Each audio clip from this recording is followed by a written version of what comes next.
second turn for this day.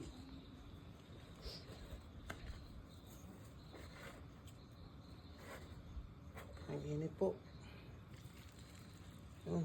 Wala, hindi ko po dala yung thermometer. Mainit po siya. Hahaluin po natin siya para equal po yung ano. Yun.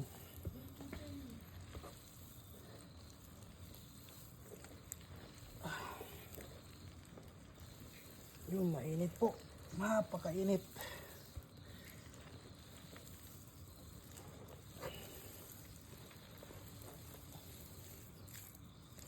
Nasa pangatlong araw na po ito under aerobic fermentation.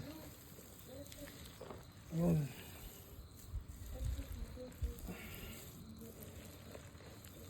Okay.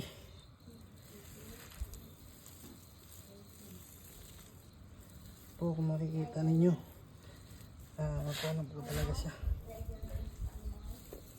So, halo-halo lang po para equal po yung division ng init niya. Yan. So, basta mainit po siya. Oh. Mainit po siya. Very good. So, tatabunan lang po natin ng ganyan. And then, ito po yung jute sacks. Yan. Ganun naman po mga ka-agri. Yung amoy niya po is sweet. No? Konti na lang yung asim. No? Thank you po.